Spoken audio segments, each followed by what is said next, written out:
Hello students, a very good morning to all of you. चलिए आज का class हम स्टार्ट करते हैं और आज का जो टॉपिक है वो है हमारा कॉनिक सेक्शन। ठीक है ना।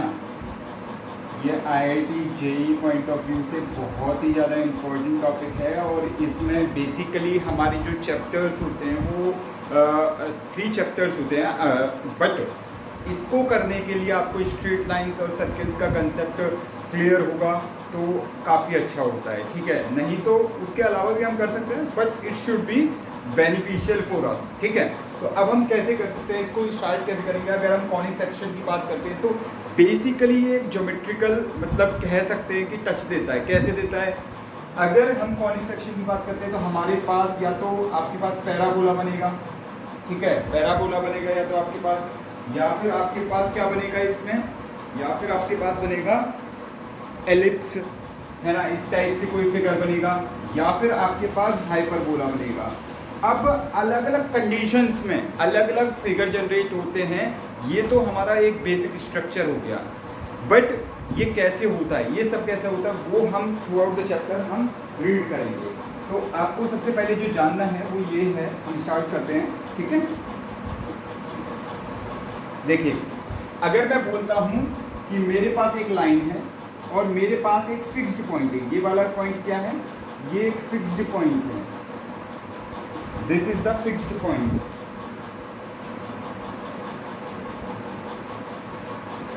ठीक है, और ये मैं बोल देता हूं कि ये एक मूविंग पॉइंट है, this is the moving point, ऐसे आप बोल सकते हैं। तो इस मूविंग पॉइंट की डिस्टेंस इस लाइन से, लाइन का इक्वेशन मान लीजिए Lx plus My plus n is equal to 0, this is the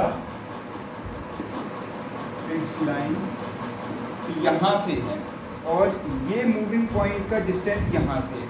तो अगर मैं बात करता हूँ distance of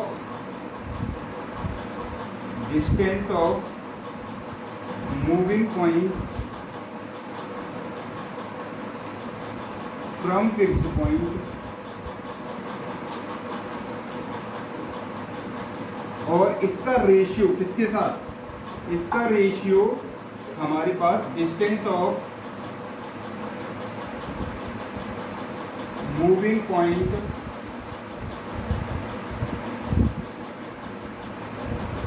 from fixed line. अगर हर बार ये कांस्टेंट आए, हर बार ये कांस्टेंट आए, तब मैं बोल सकता हूं कि एक कर्व या फिगर जनरेट होगा, और वो फिगर क्या होगा, कॉनिक सेक्शन होगा। ठीक है, इसको आप नोट डाउन कर लीजिएगा कि ये क्या होता है, तब जो फिगर जनरेट होगा उसे कॉनिक सेक्शन बोलूंगा। अब फिगर जनरेट कैसे होता है, आपने देखा होगा, इसी फिगर जनरेशन को या कर्व ट्रेसिंग को हम बोलते हैं लोकस। ठीक है, यानी कि locus obtained by the path, है ना, locus of the points obtained by the path of the moving point with respect to the fixed point and the fixed line. तो उसके रेस्पेक्ट में जो फिगर जनरेट होगा उसको कॉनिक सेक्शन बोलेंगे। यानी कि अलग अलग कंडीशंस पे अलग अलग फिगर जनरेट होगा। किसी कंडीशन पे पैराबोला जनरेट होगा, किसी कंडीशन पे आपका एलिप्स जनरेट होगा, और किसी कंडीशन पे आपका हाइपरबोला जनरेट होगा। Are you getting my point और नॉट? यस बच्चों, तो ये आपको याद रखना है, और ये एक कांस्टेंट के इक्वल होगा। हर बार आप कहीं भी ले लीजिए, यानी कि अगर मैं पॉइंट यहाँ पे लेता हूँ, फॉर एग्जांपल मैं अभी नेक्स्ट फिगर लेता हूँ, और यहाँ पे ई को मैं क्या बोल रहा हूँ, एसेंट्रिसिटी। ठीक है, एक स्टैंडर्ड फॉर्मेट है, इसको हम बोलते हैं eccentricity. So note down this particular topic and then we are going to continue. यानी कि अगर मैं यहाँ पे कोई पॉइंट एम मार्क कर देता हूँ, ये पॉइंट एस है और ये पॉइंट पी है। ठीक है, अगर मैं ऐसे कर देता हूँ तो अगर थोड़ा चले ऐसे कर लीजिए, इसको मैं एस कर लेता हूँ, इसको मैं पी कर लेता हूँ, तो ये हो जाएगा मेरे पास S P over P M is equal to E always. अगर ये हमारे पास आ रहा है कांस्टेंट तो हम बोलेंगे कि ये कॉनिक सेक्शन जनरेट करेगा। चलिए नेक्स्ट मूव करते हैं।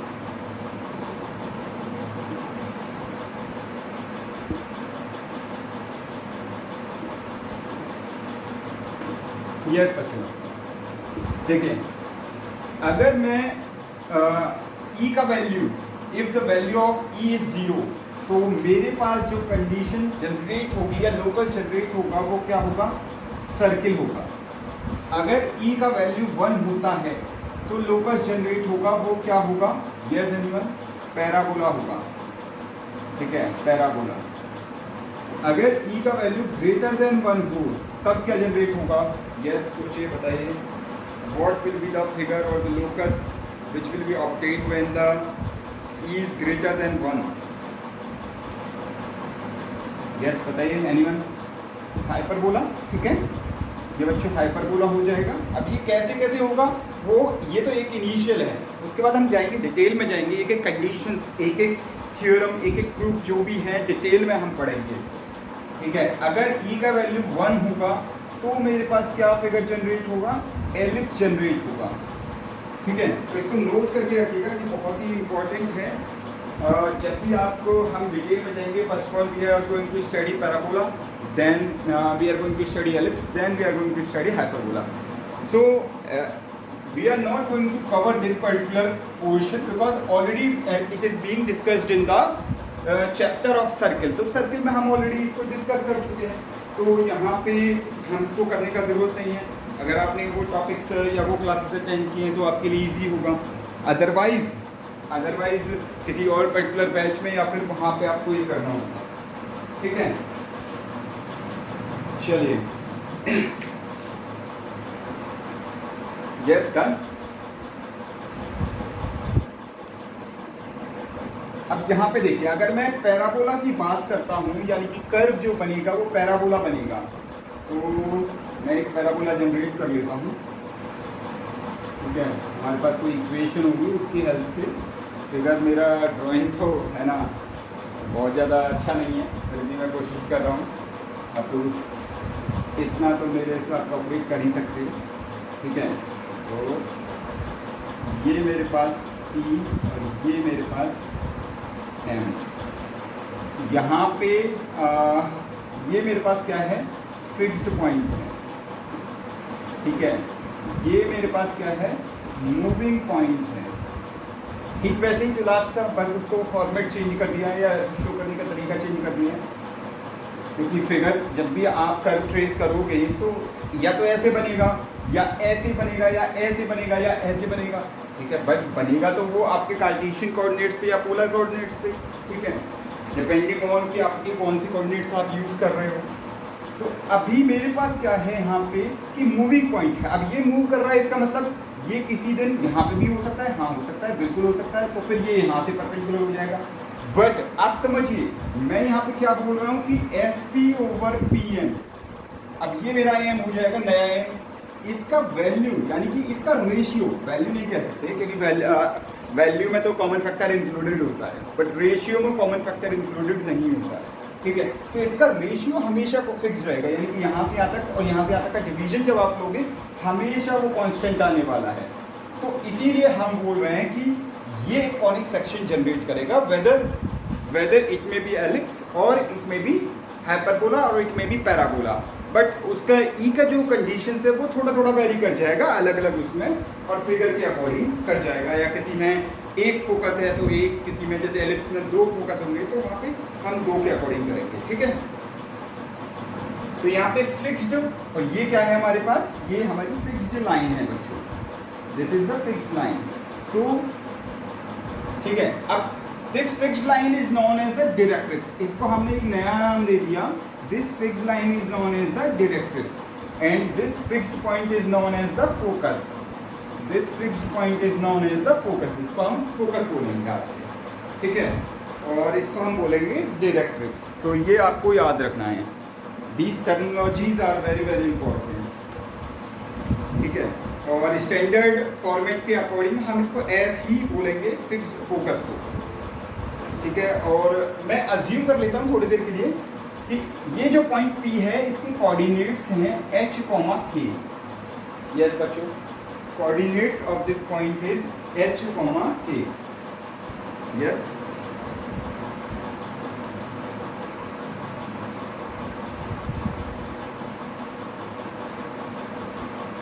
चलिए देखिए, इज इट डन? चलिए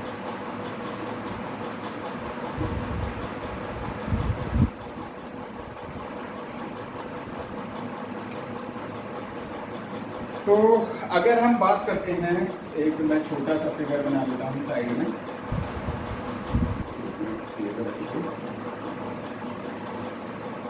ठीक है। तो यहाँ पे हमारे पास था, ऐसे कहीं भी बना लीजिए, खैर वो तो इतना इशू नहीं है। ये S, ये T और यहाँ से यहाँ M, ये H, P। तो आपको पता है अगर मेरे पास पैराबोला है, मैं इसको हम डिटेल में पढ़ेंगे, बट एक इंट्रोडक्शन हमारा है तो वो हमें आपको पता होना चाहिए कैसे चल रहा है। तो SP is equal to E times of PM, ये होगा। और PM क्या है? ये है हमारा एक पॉइंट से एक लाइन तक का परपेंडिकुलर डिस्टेंस, जो आपने स्ट्रेट लाइंस में यूज किया होगा। Using straight lines concept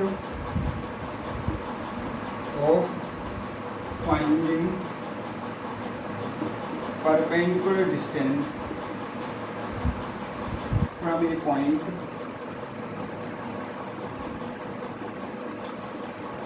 to a line। तो वो यूज करना है इसमें। तो PM कितना हो जाएगा आपको पता है, अगर इस स्ट्रेट लाइन का इक्वेशन क्या है, LX plus MY plus N is equal to 0। इस स्ट्रेट लाइन का इक्वेशन ये है हमारे पास। तो इसका परपेंडिकुलर डिस्टेंस PM कितना हो जाएगा, LH plus M K plus N over under root of L square plus M square. Yes, is it so और नॉट? तो ये हमारे पास PM हो गया। तो आप इनपुट कर दीजिए ऊपर वाली इक्वेशन में। तो SP कैसे करेंगे आप, वो मुझे बताइए, SP कैसे करेंगे? यस, बताइए SP कैसे करेंगे? मान लीजिए फोकस के जो कोऑर्डिनेट्स हैं, let the coordinates of the focus, ये क्या है, ये लेट किए हैं। लेट फोकस के जो कोऑर्डिनेट्स हैं वो अल्फा कॉमा बीटा है, ठीक है। तो अभी आप निकालिए, कैसे निकाल सकते हो? देखिए ये आपको नोट करके रखना है। दिस इज इक्वेशन, इसको आप 1 बोल दीजिए, दिस इज इक्वेशन 2, ठीक है। First of all note it down, then we are going to continue. Yes done, चलिए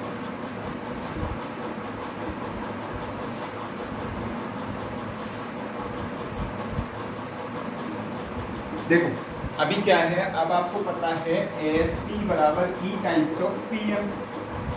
तो मैं SP कैसे कर सकता हूँ? SP मतलब S और P के बीच में डिस्टेंस, तो डायरेक्ट डिस्टेंस फॉर्मूला यूज करिए। तो कितना हो जाएगा, H minus alpha the whole square plus K minus beta the whole square under root is equal to E times of, ये हो जाएगा आपके पास L H plus M K plus N over under root of L square plus M square.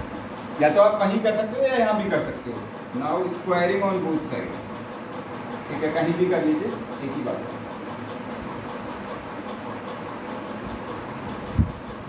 Now squaring on both sides, तो दोनों side squaring करोगे तो कितना हो जाएगा, H minus alpha the whole square plus K minus beta the whole square is equal to E square into L H plus M K plus N the whole square upon L square plus N square.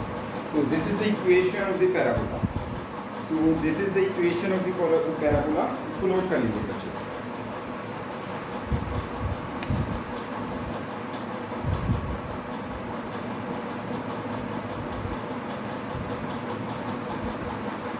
Yes, done.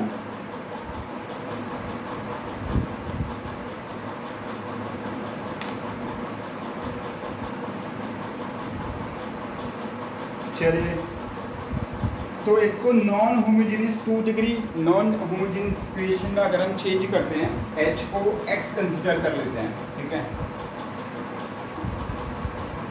अगर straight lines में अगर आपको याद है तो वहाँ से भी हम उसका कंसेप्ट कर सकते थे, ठीक है। तो considering H as X and K as Y, considering H as X and A S Y, क्योंकि कोऑर्डिनेट्स तो ये वही है एक्चुअली, एक्स एक्सिस और वाई एक्सिस वाले, तो मैं उसके अकॉर्डिंग करूँगा। तो मेरे पास फाइनली जो इक्वेशन कन्वर्ट होके आएगी वो क्या आएगी, A X square plus B Y square plus 2hxy plus 2gx plus 2fy plus c is equal to 0, plus c is equal to 0। Yes बच्चों,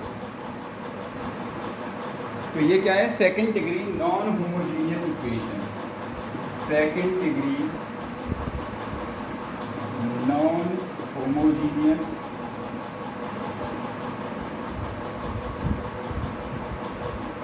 ये हमने लास्ट टाइम पढ़ी थी, ठीक है, वहीं से हम इसको यूज़ करके अपना कर भी सकते हैं वहीं से। तो ये second degree non homogeneous equation थी वहाँ पे, ठीक है। अब ये second degree non homogeneous equation है, उसको क्या यूज़ है वो भी समझिएगा। एक तो पैराबोला की इक्वेशन हमें पता है, वैसे हमने यूज़ कर लिया, और second degree non homogeneous equation है तो यहाँ पे अगर डेल्टा का वैल्यू नॉट इक्वल टू 0 आएगा तब हमें मिलेगा कॉनिक सेक्शन। अब ये डेल्टा क्या है, डेल्टा एक मैट्रिक्स का वैल्यू था, अगर आपको याद हो तो लास्ट चैप्टर में, ठीक है, डेल्टा एक मैट्रिक्स का वैल्यू था, अगर आपको याद आ रहा है तो। सेकंड डिग्री, यस,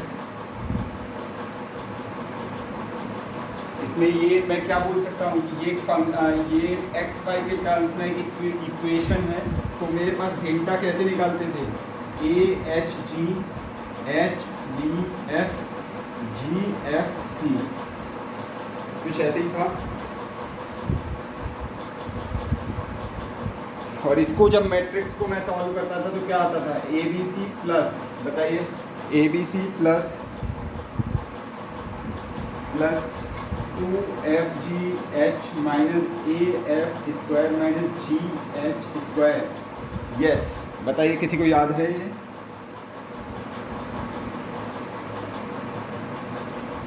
ये हमारे पास B G square, B G square A B C plus 2fgh minus A F square minus B G square minus C H square minus C H square.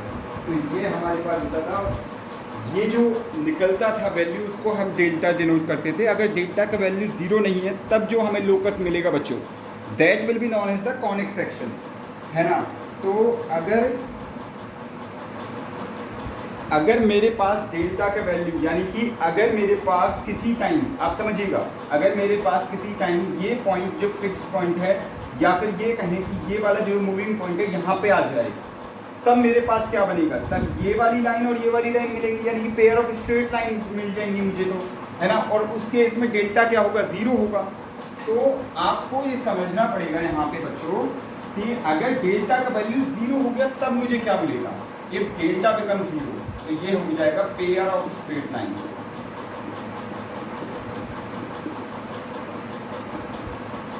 Pair of straight lines आपको मिल जाएंगे। और अगर delta का value 0 नहीं है but h का value 0 है, और h का वैल्यू 0 है, और आपके पास किसका वैल्यू 0 है, यस बताइए, h का वैल्यू 0 हो जाए और a का वैल्यू b के इक्वल हो जाए, एक्स स्क्वायर वाई स्क्वायर का कोएफिशिएंट बराबर हो जाए, तो ये सर्किल को रिप्रेजेंट करेगा ये कॉनिक सेक्शन, ठीक है। अब डेल्टा का वैल्यू 0 नहीं है और अगर एच स्क्वायर का वैल्यू ए बी से बड़ा है, ए इंटू बी से बड़ा है एच स्क्वायर का वैल्यू, तब जो हमें मिलेगा वो मिलेगा हाइपरबोला, हाइपरबोला। और अगर एच स्क्वायर का वैल्यू ए बी से छोटा है तब हमें क्या मिलेगा, एलिप्स, ठीक है। और अगर एच स्क्वायर का वैल्यू ए बी के इक्वल है तब हमें क्या मिलेगा, पैराबोला।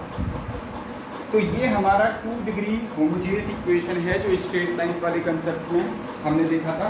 और अगर वहाँ से हम इसको यूज़ करते हैं तो पैराबोला में हमें यहाँ पे डेल्टा का वैल्यू हम जनरेट करेंगे और उसकी हेल्प से हम डिफरेंट सेक्शंस को डिफाइन कर सकते हैं कि कब पैराबोला बनेगा, when it will generate a figure of ellipse and when it will generate hyperbola, ठीक है।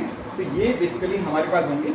अब इसका जो हमारा नेक्स्ट आता है वो है पैराबोला। तो जो हमारा नेक्स्ट लेक्चर में जब हम स्टार्ट करेंगे, we are going to start the parabola chapter, और ये जो इंट्रोडक्शन है इससे आगे कंटिन्यू करेंगे, ठीक है। तो तब तक आप लोग इसका थोड़ा सा रिवाइज करिए और इसका प्रैक्टिस करते रहिए, ठीक है बच्चों। Okay, bye bye.